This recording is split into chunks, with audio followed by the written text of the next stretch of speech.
तो सभी शास्त्रों ने ये कहा कि अच्छे इंसान बनने के लिए अच्छे गुणों को अपनाओ। अच्छे गुणों को ही नहीं अपनाओगे, आपका आचरण ही अच्छा नहीं होगा, भक्ति के मार्ग पर कैसे चल सकते हो। और गुरु के लिए तो हम कृतज्ञ इसलिए हैं कि गुरु ने तो हमें पाप कर्म से हटा के अच्छे रास्ते पे लगा दिया। मैं तो अगर करोड़ों लोग भी मेरे से पूछेंगे तो मैं तो अपना उदाहरण देके बताऊंगा। हम तो कानी कोडी के भी नहीं थे, कोई पूछने वाला ही नहीं था, कोई पास नहीं फटकने देता, बैठने भी नहीं देता, ऐबों और पापों से भरे हुए थे, नरकगामी जीव थे हम तो। लेकिन जिस महापुरुष ने ये जीवन दे दिया, उन बुराइयों को मिटा के सब पापों से निवृत्ति दिला दी और इंसान बना दिया। और इंसान बना के वो दीक्षा दी कि इस रास्ते पे चलोगे तो जीवन सफल हो जाएगा। तो क्यों नहीं सफल होगा? हम उसको परमात्मा कहें, खुदा कहो, अल्लाह कहो, गॉड कहो, क्यों नहीं कहेंगे हम उसको? हमारे लिए सब कुछ है वो तो ऐसे कोई नमक हराम इंसान होते हैं जो नहीं मानते हैं या उन जुनून बातें करते हैं जिनके पल्ले कुछ नहीं होता है, उनको ऐसी बातें बनानी पड़ती हैं। कभी भी इन बातों की ओर ध्यान देके अपने विचारों को बुरा ना बनाओ, क्योंकि विचार ही इंसान के जीवन को बढ़ाते हैं, विचार ही इंसान के जीवन को सुधारते हैं। बुरी चीज की तरफ दृष्टि भी ना करो।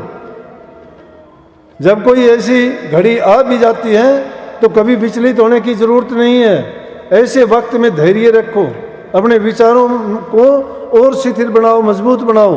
जब जब हालात ऐसे होते हैं तो और ज्यादा नाम का सुमन करो, ध्यान करो, अभ्यास करो, मजबूती मिलेगी तुम्हें। तुम्हारी इच्छा शक्ति दृढ़ होगी, संकल्प से दी आ जाएगी। जो भी संकल्प करोगे पूरा होगा। अगर वैचारिक बात या अपने संकल्प की सिद्धि चाहते हो तो ज्यादा से ज्यादा नाम का सुमन करो। मन की शांति चाहते हो तो ध्यान ज्यादा से ज्यादा करो। अगर दृष्टि की साधना चाहते हो तो दृष्टि को एक बिंदु पर कायम करके दृष्टि की साधना करो। सब की सब चीजें इंसान के खुद के पास हैं, लेकिन मन की वृत्तियों का बिखराव है, इंद्रियों के द्वारे से भूला हुआ है, भटका हुआ है, जानता है नहीं। नाम किसी के बाप दादाओं को नहीं मिला, नाम उन्होंने जाना ही नहीं, नाम क्या है। वो मूर्ख लोग है जरा राधा स्वामी नाम को कहते हैं कि ये शिवदयाल सिंह और उनकी पत्नी का नाम जपते हैं। कौन कहता है? उन्होंने तो स्पष्ट रूप से कहा है कि राधा आदि सुरत का नाम, स्वामी आदि शब्द निज धाम। राधा सुरत का नाम है, सुरत आत्मा का नाम है। आत्मा आराधने वाली शक्ति है और कोई चीज नहीं है। और स्वामी मालिक को कहते हैं, परमात्मा को कहते हैं। कौन कहता है ये नया नाम है? कौन कहता है स्त्री पुरुष का नाम है? जब से ये नाम प्रकट हुआ है बहुत लोगों ने आलोचना की, लेकिन कोई सामने तो नहीं आया। जो पाखंडी लोग थे, बनावटी नाम जिन्होंने बनाए, उनके तो बिखराव होते चले गए, टूटते चले गए और उनकी हालत बिगड़ती चली गई। लेकिन राधा स्वामी नाम को आप देखोगे तो डंके की चोट से चलता है, क्योंकि इंसान के जीवन को सुधारता है।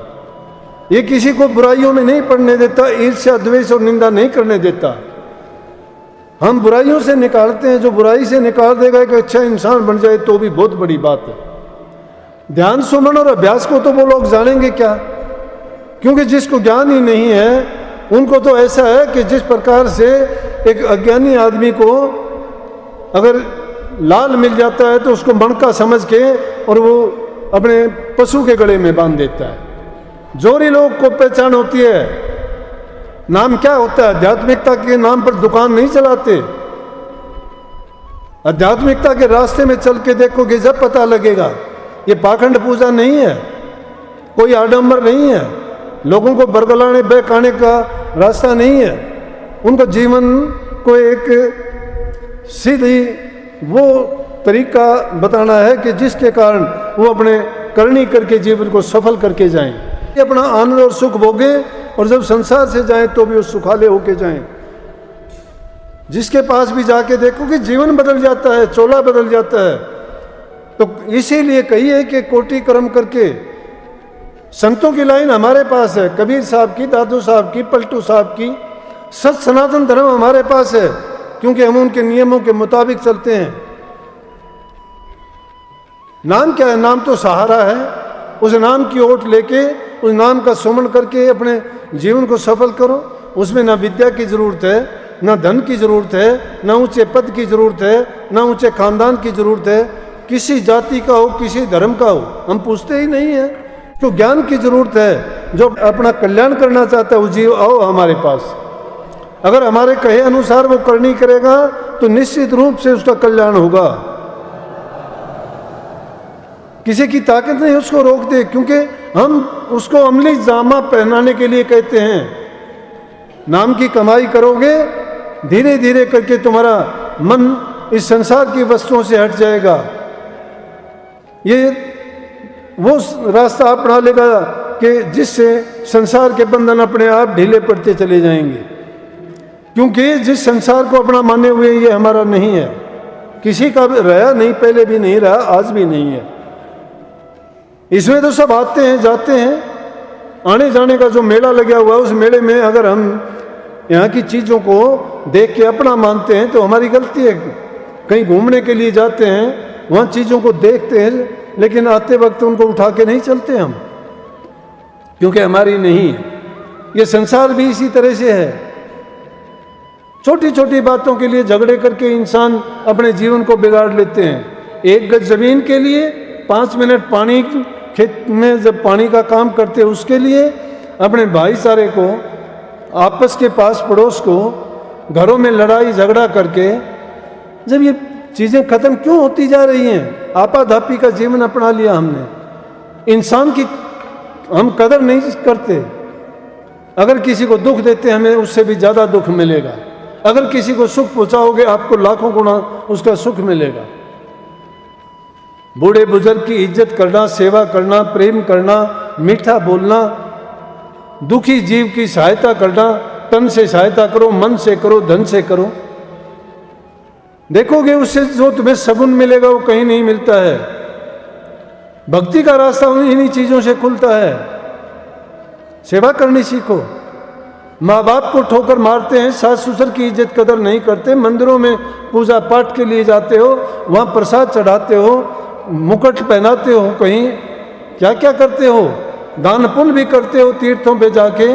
किसको करते हो? जिसको दान पुण्य जिसका करना चाहिए था, जिसकी पूजा करनी चाहिए थी, जिसको ताज़र कपड़े देने की जरूरत नहीं, जिसको 1-2 मीठे वचन बोलने की जरूरत थी, उनके तो दिल को दुखाते हो तुम।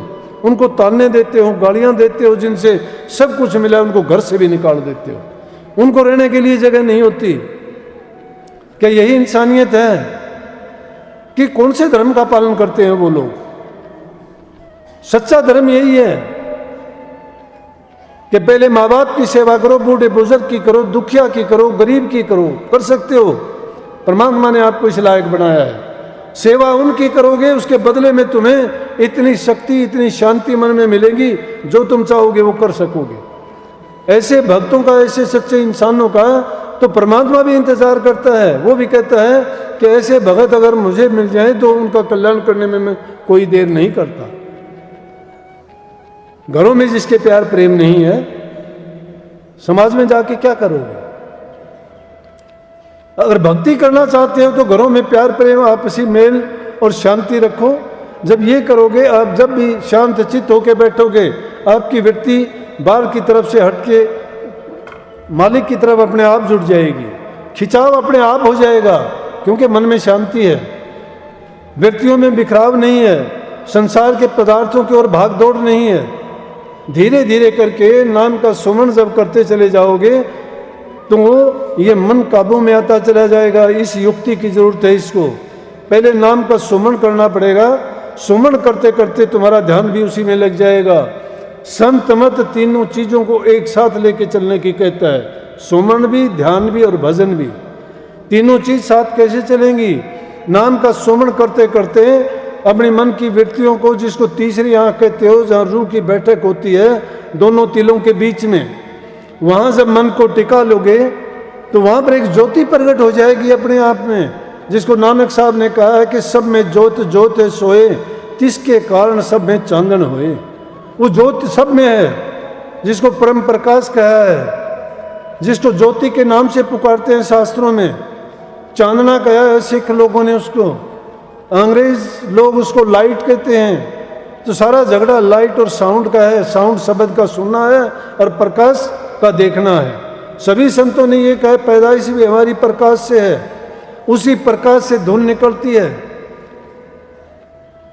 महापुरुषों ने कैसे फरमाया कि उल्टा कुआं गगन में तिसमें जड़े चिराग, तिसमें जड़े चिराग बिन रोगन बिन बाती, जलता है 6 ऋतु 12 मास जड़े दिन राती, निक से एक आवाज चिराग की ज्योति माही, गुरमुख सुनता और कोई सुनता नहीं, पलटू जो कोई सुने तिसके ऊंचे भाग, उल्टा कुआं गगन में और तिसमें जड़े चिराग। वो उल्टा कुआं है। उल्टा कुआं कैसे है? जिसकी रास्ता नीचे की ओर है। शरीर में जो 10 दरवाजे लगे हुए, 9 दरवाजे प्रगट बार की तरफ हैं, लेकिन जो गुप्त दरवाजा है वो गुप्त खजाने की ओर जाता है, और वो गुप्त खजाने में संपत्ति राम नाम की है। उस प्रभु को प्राप्त करने के लिए कहीं बाहर डोलने की जरूरत नहीं, अपने अंदर ही देखो। लेकिन जो नहीं देख पाते उनके लिए कही है कि घट में है सूझत नहीं, लानत ऐसी जिंद नानक इस संसार को होया मोतिया बिंद। मोतिया बिंद जिसको हो जाता है उसको दिखाई नहीं देता। नानक साहब कहते हैं कि वो घट में है लेकिन सूझत नहीं, दिखाई नहीं देता। क्यों नहीं सूझता? क्योंकि मोतिया बिंद होया हुआ है। हम उस तरफ ध्यान ही नहीं करते, उस 10वीं गड़ी की ओर नहीं चलते। चलेंगे कैसे कि पाप कर्म हमें नीचे की ओर खींचते हैं। अगर उन पाप कर्म से निवृत्ति पाते तो ऊपर की ओर चलते हम, फिर हमारा खिंचाव शब्द कर लेता जो उस चिराग की ज्योति में से निकलता है। लेकिन हमने वो काम किया ही नहीं तो कैसे उसकी तरफ चलना हो जाएगा। इसलिए साधक जब एकांत में बैठता है और वहां अपने मन को एक बिंदु पर कायम करके, एक बिंदु पर दूसरी सब चीजों से अपनी दृष्टि को हटा के उसमें लगाता है, तो उसमें वो ज्योति चलती है और उसी ज्योति में से वो शब्द सुनाई देता है। शब्द को सुनना, ज्योति के प्रकाश को देखना और नाम के सुमरण का करना, ये तीनों चीज साथ चलेंगी। इनमें कोई भी चीज जुदा नहीं है। लेकिन ये 1-2 दिन का काम नहीं है, 2-4 महीने 6 महीने का नहीं है। टाइम लगता है, जीवन पर्यंत हमें ये काम, ये अभ्यास करते जाना है। इसीलिए संतों ने क्या क्या अभ्यास करो। किसी भी चीज को प्राप्त करने के लिए, पूर्णता निपुणता उसको में हासिल करने के लिए अभ्यास की जरूरत होती है। तो नाम का भी जब अभ्यास करोगे तो ही प्राप्त होगा ना। नाम का तो अभ्यास करते नहीं हैं। मन चाहता है संसार की चीजों में, किसी की बुराई की, किसी के कुछ, दूसरों की खोजबीन में लग जाते हैं। अपना आपा कभी तलाशते नहीं कि हमें करना क्या चाहिए था। अगर अपनी खोज करते और उस रास्ते की ओर अपने मन को लगाते तो हमारा कल्याण हो जाता।